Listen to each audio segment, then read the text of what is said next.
It is my great pleasure to have been asked to chair this fourth session of our conference together, dedicated to the memory of His Eminence Metropolitan Callistos. And I also am very pleased to welcome and introduce to you Professor René Gothóni, who will be addressing the theme, Pilgrims or Tourists, Modern Day Travellers. Normally, in modern times, the last 2 years excepted, tens of thousands of travellers visit the holy mountain of Athos every year. For the last 11 years, except the last 2, I've been among them. But are all visitors really pilgrims? Are some of them merely curious tourists?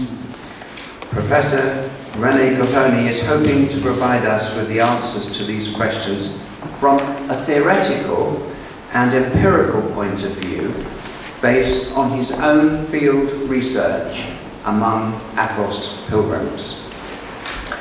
As well as being a talented musician and composer, Professor René Gothóni is Professor Emeritus in the study of religions at the University of Helsinki, Finland, a life member of Clare Hall here in Cambridge, and a life member of the Finnish Society of Sciences and Letters. His publications include Paradise Within Reach, Monasticism and Pilgrimage on Mount Athos, and Tales and Truth, Pilgrimage on Mount Athos, Past and Present. So, thank you, and it's over to you. Thanks very much.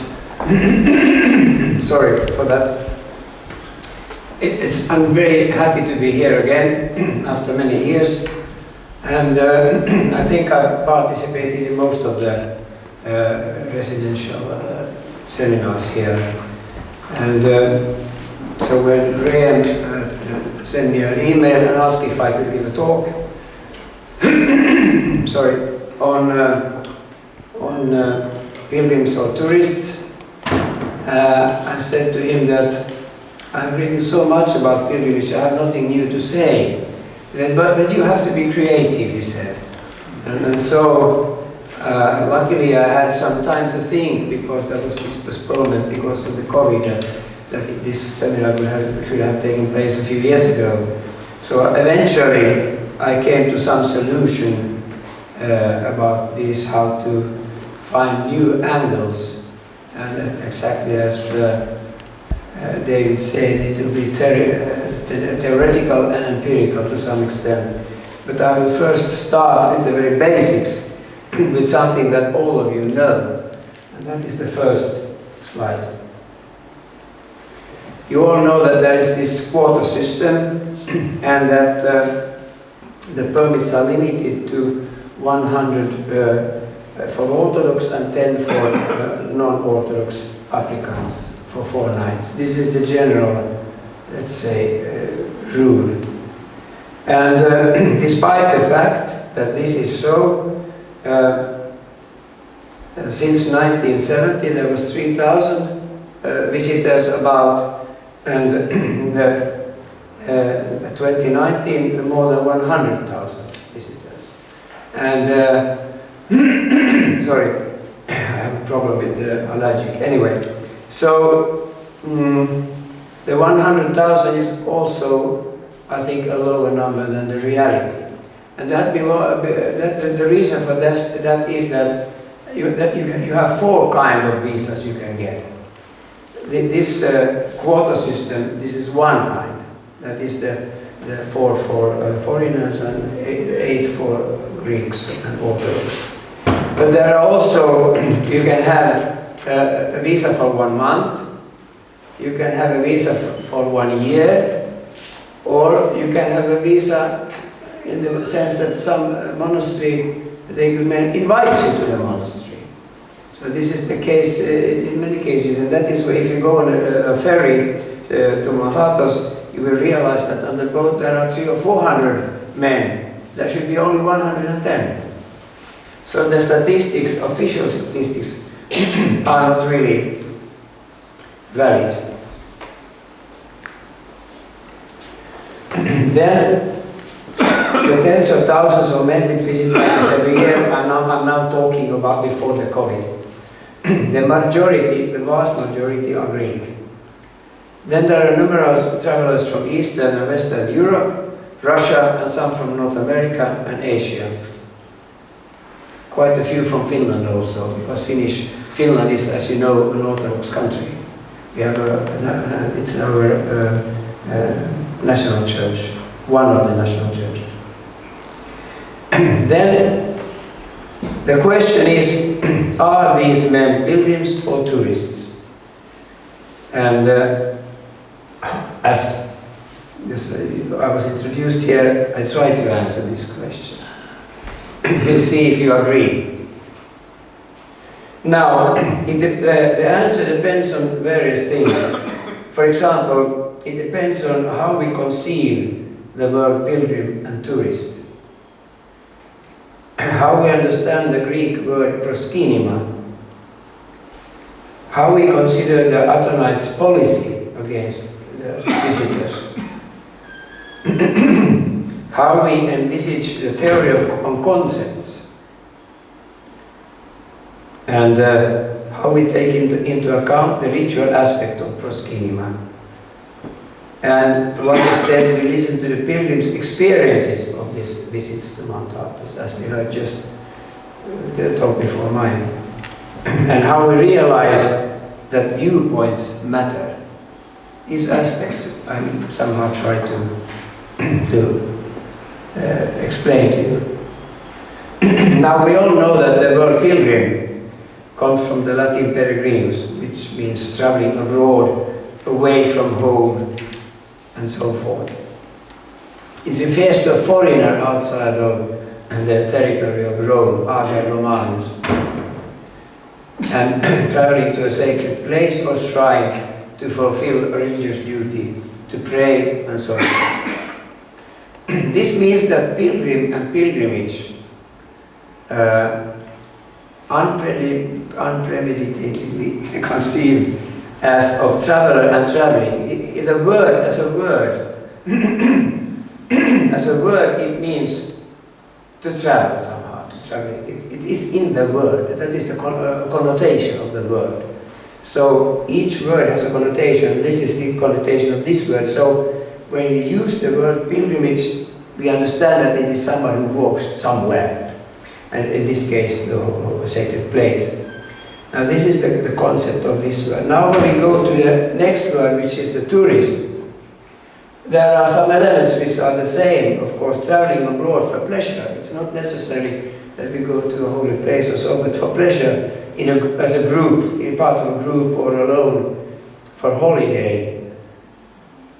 Now, of course, visiting Athos involves walking in many cases, but not in all cases. According to my experience, the Greeks don't tend to walk. Only foreigners walk. Of course, young Greek can walk, and I've walked many times with young Greek, and they're eager to walk, but men over 40, it's not about walking. They want to go as easily as possible to the monastery. Could you close the window, please? So there is this aspect, and it is different if you are a Greek Orthodox or a non-Orthodox. There's a certain difference here regarding this aspect of walking.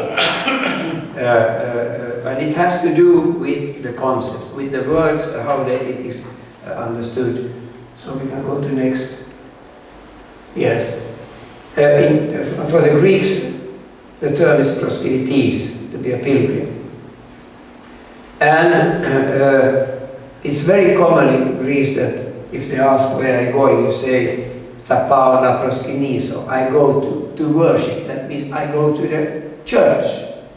It doesn't mean anything more than just to go to the church. And the same is when you get your diamonitirion, when you get your visa, your permit to go to Athos, the official will say, "Καλό προσκύνημα." It does not say, "have a good pilgrimage." It says, "Καλό προσκύνημα." So it means completely something else than the pilgrimage. This is important to understand, that we have two words. We have the Latin-based English word and we have the Greek word, and they don't mean exactly the same. There's a different aspect which I will come to a bit later. A Greek proskynema entails making the sign of a cross, kneeling in front of the icons, kissing the icons. The first thing they go to the church, venerating and kissing the relics, making confession to a confessor or a spiritual father before participating in the Holy Communion. This is what the proskynema is all about. It has nothing to do with walking at all. Other than, of course, you have to walk to come to a place, but the walking is not essential from that point of view. Now, it is quite interesting. I know that some of you may know Finnish, but most maybe not. But in the monastery of Balan on Lake Ladoga, the old Karelian monastery, the Finns there made a distinction between, when they got visitors, they made a distinction between pyhiinvaeltaja, which meant Lutheran pilgrim, and traveler, and then Orthodox visitors, with pyhissäkävijä, somebody who got there to get the Holy Communion. That is pyhissäkävijä. And pyhiinvaeltaja means to go as a pilgrim. And they made this kind of distinction in that monastery. We know it from the basic basis of some guest books where they have written, this person is a pilgrim, this is pyhiinvaeltaja, this is pyhissäkävijä. So within the monastery they made this distinction. Then next. Now there have been a discussion about the Russian way of making a pilgrimage, and of course this anonymous writer, the way of a pilgrim, has been discussed in this connection. And I found Father Maximus from Simon Petra Monastery has pointed out in one article, which I found quite interesting, that the wandering, that is, he refers to the Russians, the one has no visit to a place or devotion as its object. It is not that, that's why they're just wandering around. It is a way of life in which the early Christians' idea of spiritual freedom and detachment from the world is grafted onto the Russian feeling for religious significance of the nature of Mother's Earth, and the truly Russian rejecting the civilization out of religious motives. So it was not a pilgrimage in the sense that the Roman Catholic word is. It was another system, that they walked around and they, of course, eventually came to a place, but that was not the object. The object was to learn how to pray unceasingly, according to this book. Next, please. Then about the Athonite policy. We know from personal experiences over the years. My first visit was in '84, and after that I've been there every year, many times before the COVID.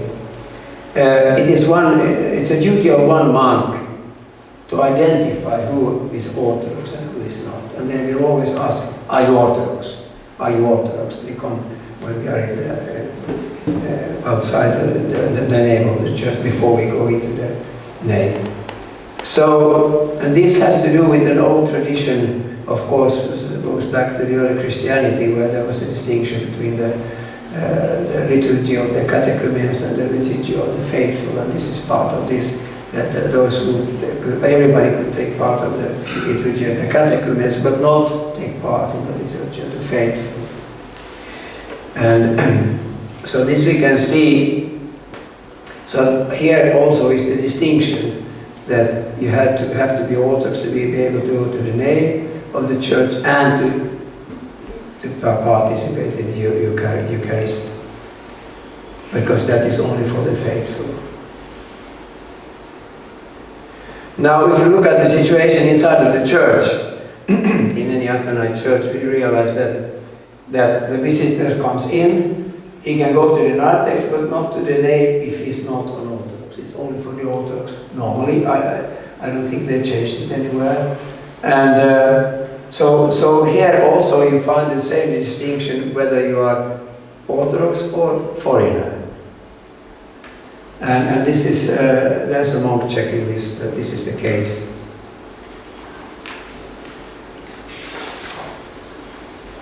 Now we come to a little bit more difficult thing. All this what I told you, you know from before, most of you. But now we come to a theoretical question here, which has to do with this distinction between pilgrim, with the pilgrimage and proskynema. You know that our friend Aristotle made a distinction that there are two kinds of concepts when we talk about concepts. So far we have only discussed words and the meaning of the words, their connotation, the universe around the word. But now we come to the concept. Now, in natural sciences, a univocal concept is a concept right here. What is common to a man, a horse and a crocodile is the spine. They're called vertebrates because of this. Now, this kind of univocal concepts does not apply to game, according to Wittgenstein, and neither to religion. We don't find in all religions something which is common to all. That kind of spine does not exist. Now Ugo Bianchi, if you go to next, he was a professor at La Sapienza University in Rome, a good friend of mine. He argues exactly this, that the game, religion and pilgrimage are different kind of concepts. And I will not read this completely, but I can say that he wanted to use the term family resemblance to refer to Wittgenstein. See in the next, and that this is a kind of analogical concept. Now here you can see what it means to have an analogical concept. That the word pilgrim and the word proskynetes, they have their own universe of beliefs or meanings which are different. And because there is not anything which is exactly the same, both words have different kind of universe, belief of universe behind the word. So in this sense there is also this, if you look at it from the classical logical analysis, you can see that there is this distinction. It equals the distinction between the words. And in analogical concepts, we normally try to analyze what proskynetes really means in all the different kind of meanings to that. That's why we have dictionaries. If it were not so, we would not need any dictionary. But any word you take in the dictionary, a lot of meanings, and you have to realize that there's a whole universe behind each word. And that is why words matter. Every word is very important to understand. Yes. Now, a little bit connecting with this, but a little bit different point of view is that most of you probably have read something about pilgrimage theories, and Victor Turner had this idea that a pilgrimage is a kind of has a kind of elliptic structure. That is, you go from your home, you go to your monastery, and you go back. This is nothing new for you. We are turning away from the worldly things, and then after experience of these, we try to go back, and we normally see the worldly things with new eyes, as we just heard this before the lunch. And he also points out that the journey back home is psychologically different than the journey to the sacred place. So, next year. So he said that pilgrimages are elliptical as a structure when you travel. It's the same, of course, with any travel. Exactly the same. Pilgrims may return to the same way they arrived, but the ellipse is the metaphor for the whole voyage, since the return road is psychologically different from the approach road. think this is very easy to understand.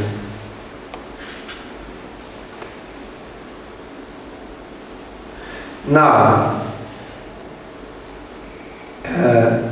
if you want to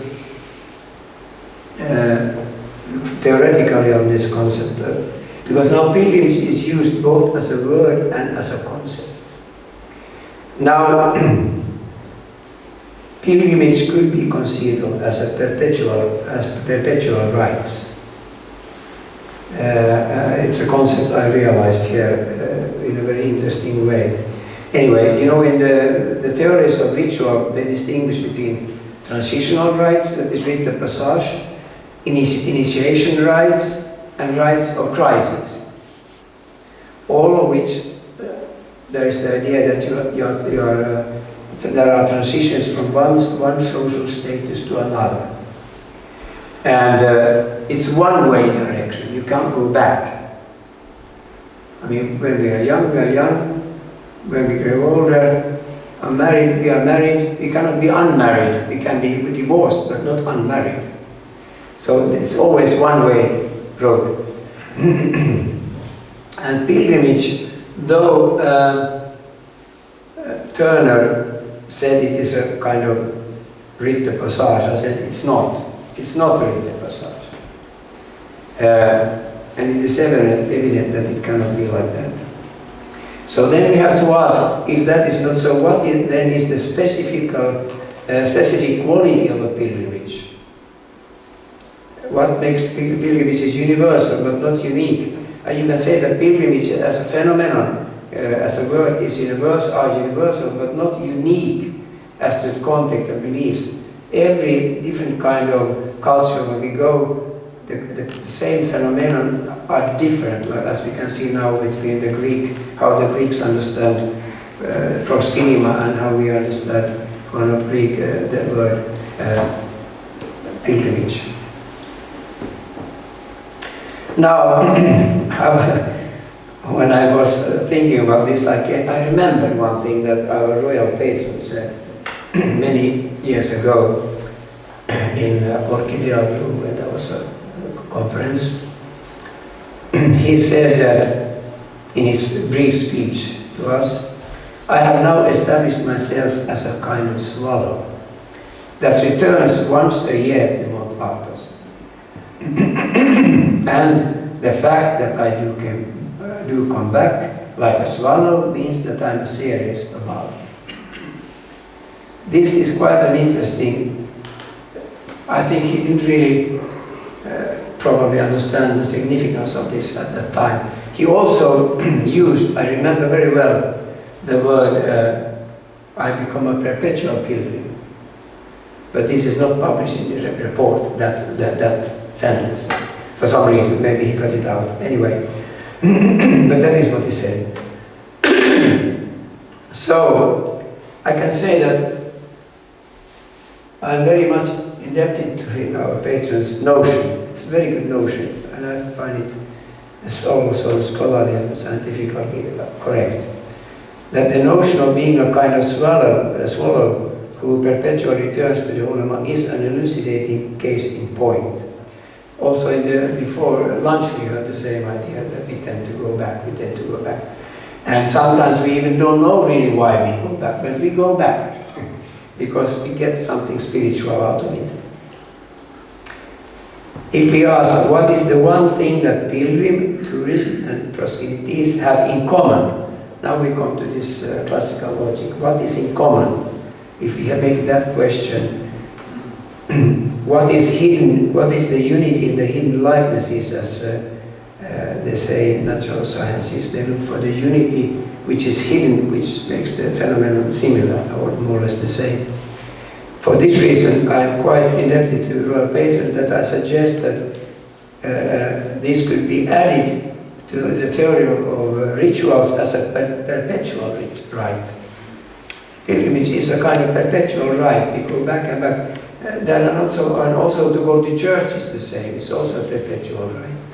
If you look at it from the theory of rites, I mean rituals, because it is a kind of ritual. There are the same process in preparing the journey, the same permit you need to apply for, and so on and so forth. Everything follows a particular rule, with particular rules.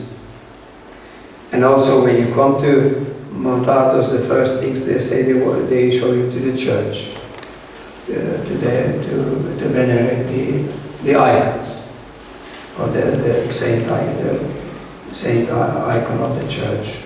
So there is this perpetuality which is present. Now we can see, if we want to follow this classical logic, and if you want to find the unity between pilgrimage, tourism, and proskynism, we can see that it is the perpetual rites. That is what it's all about. This is the spine. And tourism also, it's a travel, it's a journey. It's not the same kind of object, but still it's a journey. And some pilgrimages are not necessarily, I mean, many non-Orthodox go there to walk in the beautiful scenery, to climb the mountain. Many of them want to be there, climb the top. This is their effort. They want to go to the top of the mountain. And they don't understand anything of the rituals inside of the church, because they don't understand Greek and not necessarily either the liturgy. So, and then they also, because of this, they have to stay outside in the esonartex, and they are not allowed to go to the nave. So of course they are like outsiders, like foreigners in that sense, in the true sense of the word foreigner. So they don't, there is a kind of mysticism which they find attractive, but they can't really understand what it's all about. But from the structural point of view, you will have this as one suggestion of mine.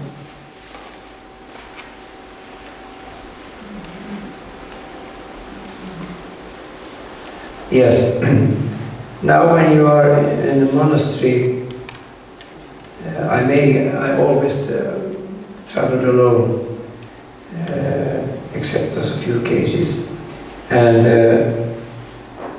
I've been sleeping together with the Greeks in the same room, having the same experience of the snoring and all these things.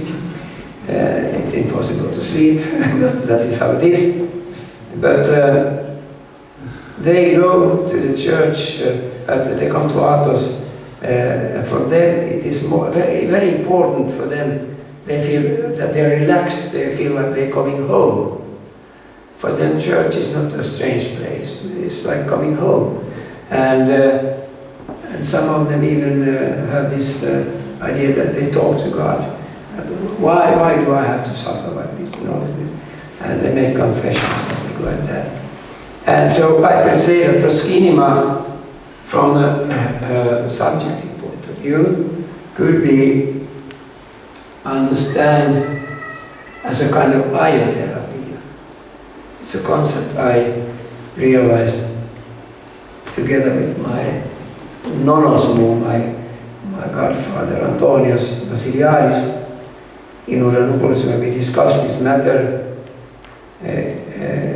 because it so happened that I was sitting in the balcony and the landlady said, you have heliotherapy, and I was reading something.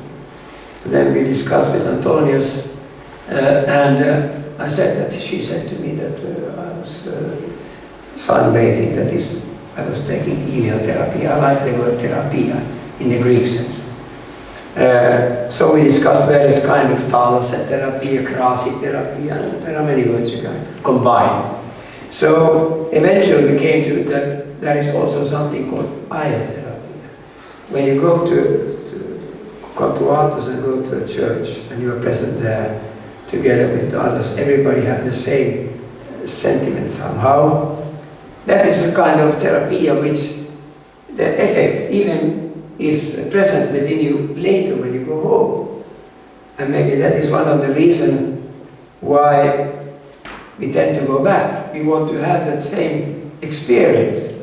You can't really grab what it is, but you have kind of experience of the holy, or the holiness. The same as you can see in some icons. You can experience an icon as a very holy object. You can have really almost that the holy is present in the icon. And this is something what noticed that many Greeks experience when they come to Athos.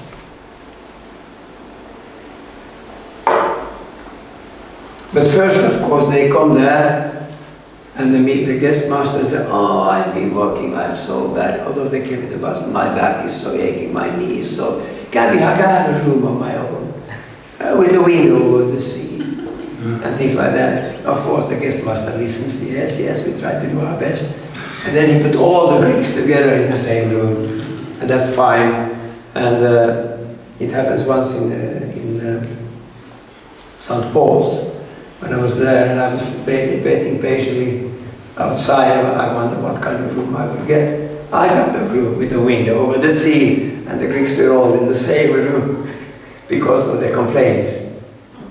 So, but for them it is different kind of pilgrimage, whereas the Germans, English, French, and many others, for them the walking is important. Especially if you don't understand the liturgy, then it's of course a different thing. But you can say that somehow the divine is present in many ways, and I also remember that I think I have it here later on. No, I don't have it here. Anyway, Gregory Palamas said that the divine uncreated grace and energy of God is indivisibly divided, like the sun rays that warm, illuminate and quickens and so on and so forth.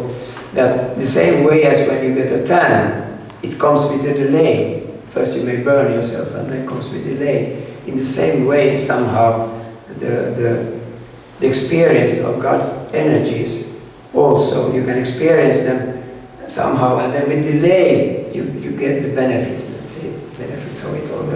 You realize what it's all about, but it doesn't come, if you pray, it doesn't come the answer immediately to your prayers.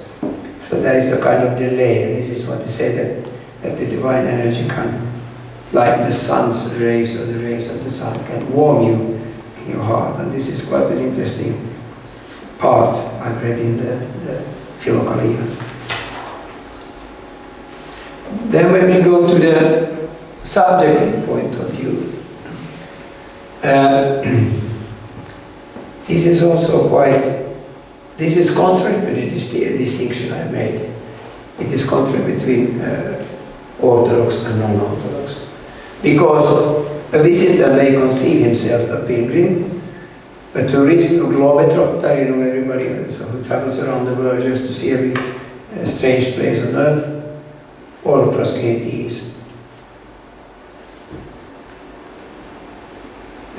Though there is this distinction between this group, someone who I met, for example, one, it was before 91, it was a Russian physicist who came and we discussed, and he said, I asked him, why do you go to Athos? Only for scientific reasons.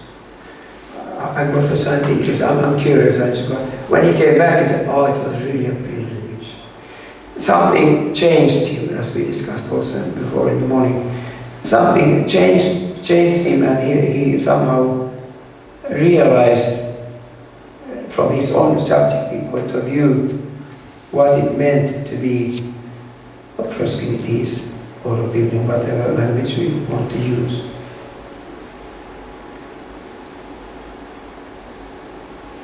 Yes, here we can jump this because I go to next. Here I just refer to this, that I'm not discussed with the monks exactly this point, but I think that this comes, this idea that why the non-Orthodox are regarded mainly as catechumens, that they could not enter the nave. I think this has to do with the old tradition from the early church, but I have not really discussed this with the monks, so I'm not sure if the tradition goes so far back, but nevertheless, this is how it is in practice done nowadays. But of course, even if you are standing behind, there's an text, you hear what is said. So even then you can have, of course, experience of the holy or so forth, or the God's energy. There is nothing to say that it is not possible.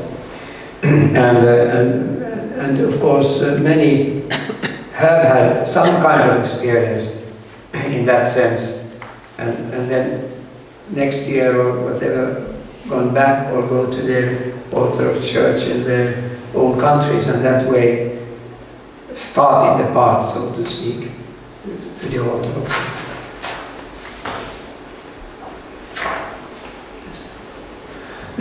So,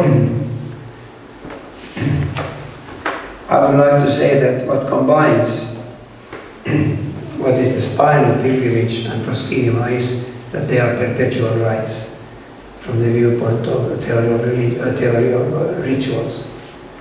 I mean, now I speak as a scholar in study of religions.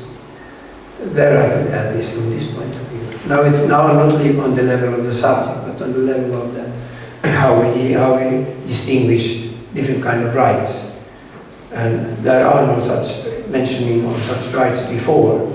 But I think that if we want to find a single unity between these three different categories or words, then it has to be the perpetuality. That is what it's all about, which is common. The word pilgrimage is not a univocal concept because the preconceptions and connotations related to the word differ from those of the word proskynema. And the same is with proskynema. Also there the connotations differ from the word pilgrimage.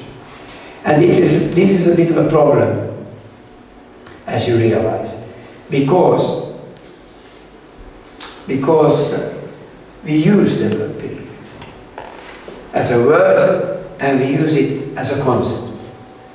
As a word, it's okay. It's a word. But as a concept, it is not okay.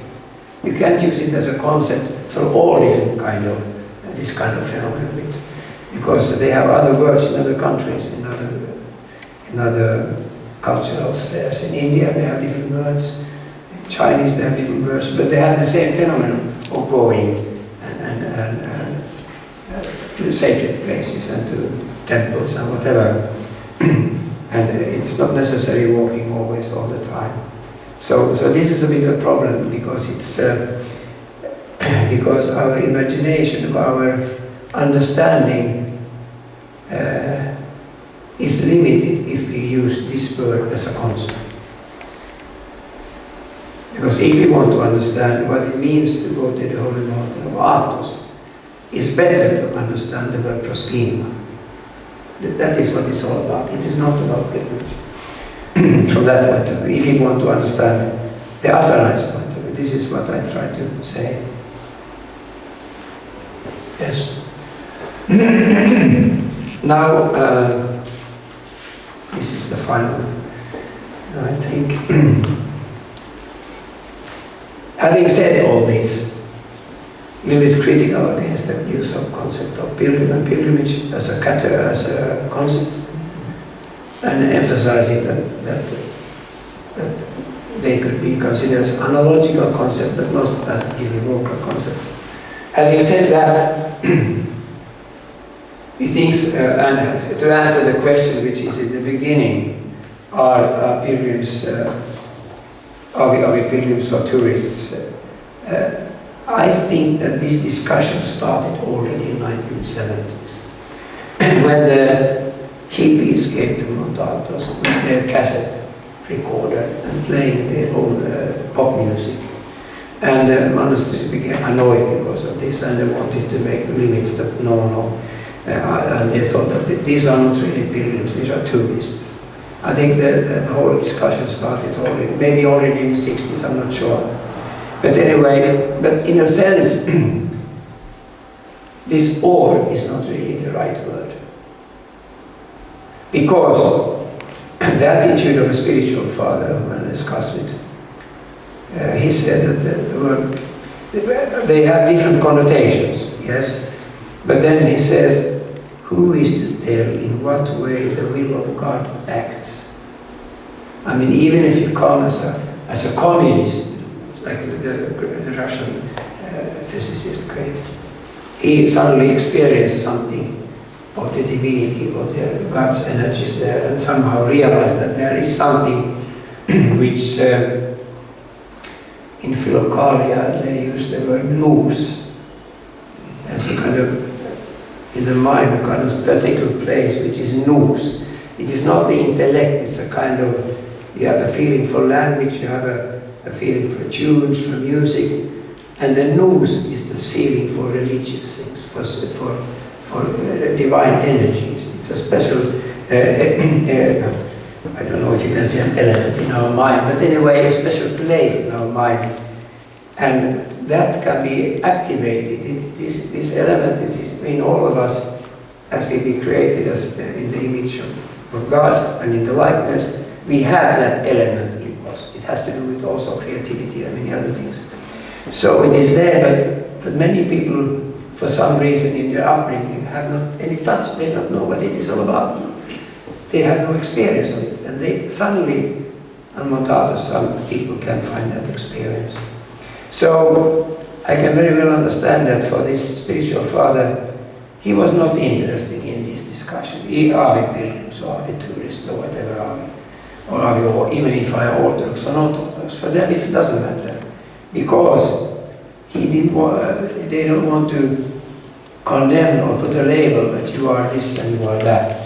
For a spiritual father, everyone is the child of God. So he is here for some reason. Although I don't understand the reason, it must be an important reason, because probably it's the will of God that he should come here. And this is, I think, one important point here. So, after going in the whole circle, coming back to the beginning, as you can see, there are many aspects we can consider when we think about this question. But at the end, I think it is not so important to make that kind of distinction between pilgrim and tourist, because it's very arbitrary. And but it can have, of course, if you think about Athos especially, it has a significance regarding the liturgy, who can participate in the liturgy, and who can take part of the Holy Communion. There it is, of course, important and follows certain rules. But otherwise, I think the attitude which the spiritual father had, that he welcomed everybody to talk to him, and had this idea that eventually he may even become a monk on the Holy Mountain, because all the monks there have come as pilgrims originally. Some in religious mood, some in maybe some other mood, because we don't know what are the reasons why everybody goes. There are many different reasons, and all reasons are as good as the other. So I think with these words I shall stop. Thank you.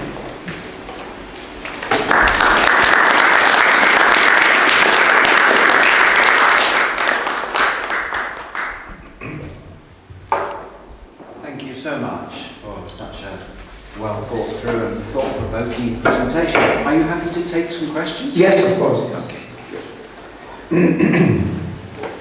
I will apologize for my voice because the allergies, but it doesn't matter.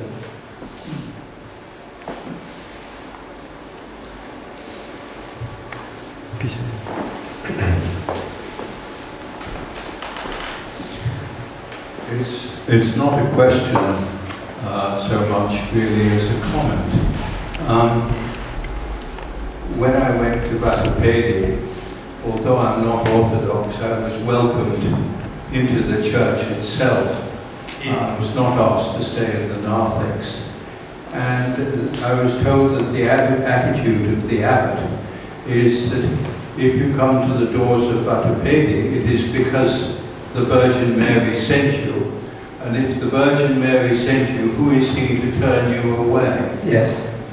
So I think your last part of your talk, where you emphasized that it's not what the visitor thinks, or I use the word visitor in its Yes. broadest sense of everybody. Yes. But it's what actually happens when you get there that really matters.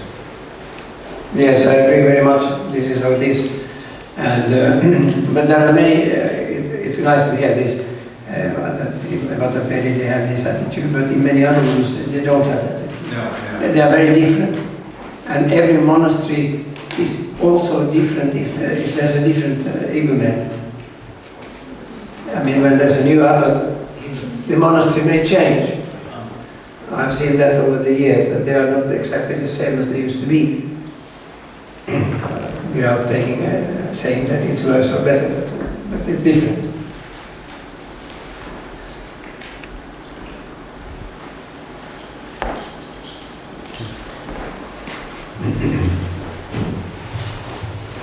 Thanks very much. I thought that was really interesting. You mentioned this term, which on the meet in the Flickade and in other places, my pronunciation will be defective, I'm sure. The nous or nous. Nous, yes. Nous, yeah. Yes. Well, I'm persuaded that such a thing exists, and what I suppose I'm interested in is the circumstances in which it is alerted. My experience, as I was saying to the sister who was talking about grace, is that it's inclined to switch on in places where there has been religious observance over time. And in my experience, which is comparatively limited, I've only been to Mount Athos 6 times, I think. It switches on when you get there. And I can't explain that, but it is my experience. Yes. Now I understand. There is now I'm so good in English always, but it's a kind of sense from Latin sentire. That is the word. Perhaps it's better that you could speak about a nous sense. That you sense the presence of the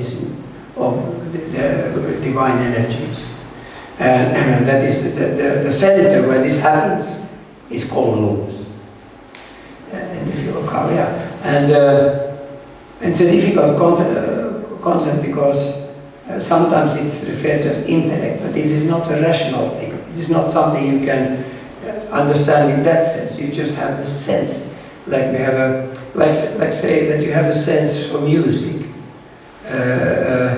I made my first song when I was 14. A love song. What else could it be? Anyway, but I was surprised that in 1 minute I could have a song out of nothing. And I was perplexed, and then I tried. Now I shall make another one. It was not possible. It was not possible to make another one. And over the years I realized that creativity has much to do with the same sort of phenomenon, that you have a sense. When you have that sense, you are somehow already prepared to have another sense of the same sense. I mean, to have another experience. And this experience gradually can grow.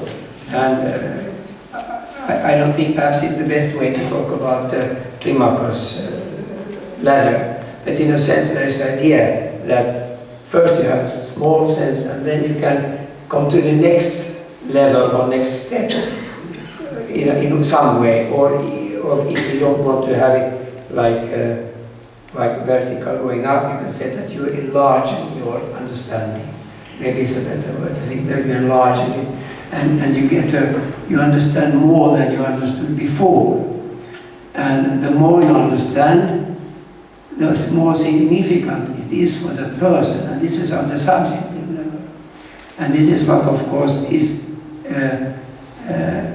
most important for that person, and also for the spiritual, for that there is this growing or this enlarging of understanding. Then from a scholarly point of view, which is another aspect, we are talking about words and concepts, I think about that, because that is also important, because it helps us to understand the larger picture of the whole thing. But on the level of the individual, this is how it is, as you said. And I think everyone has this element of nous. It's difficult to find any word for it. It's just a sense, sentire, that you have it and you experience it, and then you can lose it also, I think. Because there are someone who have been very religious as young, and suddenly they lose the touch. They don't have it anymore. They may find it later in life. And some have a small hint of it in the most peculiar way and places, and then slowly they start to read more about it and they understand more. And this is exactly, I think this is something where we need a spiritual father to give advice how to proceed. But I think that this kind of, in our mind, there is a kind of sense which is different than the intellectual sense.